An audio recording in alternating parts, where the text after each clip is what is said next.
Hi friend, আমি Shila's cooking চ্যানেলের পক্ষ থেকে আপনাদের সবাইকে স্বাগত জানাই। আজ আমি বানাচ্ছি ভোগের বা নিরামিষ পনির মশলা পনিরের রেসিপি আপনাদের সঙ্গে শেয়ার করছি। Please subscribe my channel. আজ পনিরের একটা সবজি বানাবো, তার জন্য পনিরটা কেটে নিয়েছি এখানে। আর লাগছে টক দই, টমেটো, কাজু, কিশমিশ, একটু কাঁচা লঙ্কা দিচ্ছি, আর লাগছে ধনে আর জিরে। আমি প্রথমে মিক্সিতে পেস্ট করে নিব টমেটো, কাজু, কিশমিশ আর লঙ্কা দিয়ে, টক দই দিয়ে এটা আমি পেস্ট করে নেব। আমি মিক্সিতে সব কিছু নিয়ে নিয়েছি, এর সঙ্গে টক দই আর ধনে জিরে গুঁড়োটা দিয়ে আমি মিক্সিতে পেস্ট করে নেব। টক দই দিয়ে দিচ্ছি 2-3 চামচ, দিয়ে মিক্সিতে পিষিয়ে নিচ্ছি।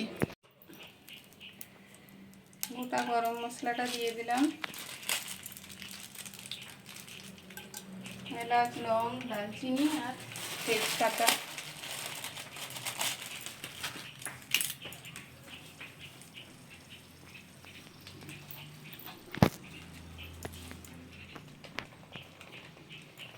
গোটা গরম মশলাটা গরম করে নিয়েছি, এখন বেটে রাখা মশলাটা দিয়ে দিচ্ছি।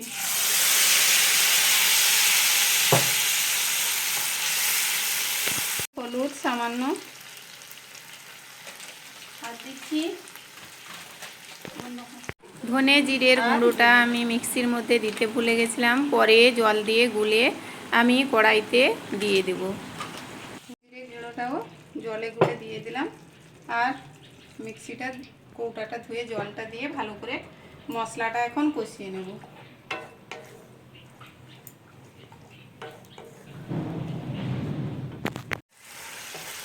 মশলাটা ভালো করে কষিয়ে নেব।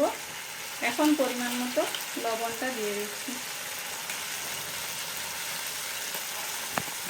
ভালো করে দেখুন কষিয়ে নিয়েছি, এখন একটু পরিমাণ মতো জল দিয়ে দিচ্ছি।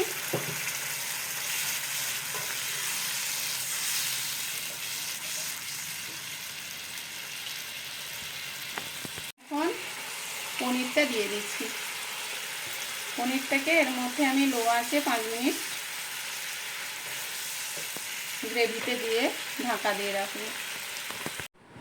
আমি নিরামিষ পনিরটা এরকমভাবেই বানাই, 5-10 মিনিট ঢাকা দিয়ে রেখে দেব। তারপর যে মশলাটা বানিয়েছিলাম, ওর দই, কাজু, কিশমিশ, টক দই দিয়ে বানিয়েছিলাম, তাই নিরামিষ তরকারি একটু মিষ্টি খেতে ভালো লাগে, তাই আমি চিনি দিয়ে দিলাম আর একটু ঘি, গরম মশলা দিয়ে নামিয়ে নিব।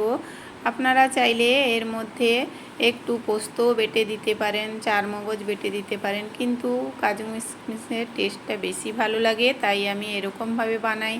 দেখুন রান্নাটা আমার হয়ে গেছে, এখন আমি নামিয়ে রাখবো।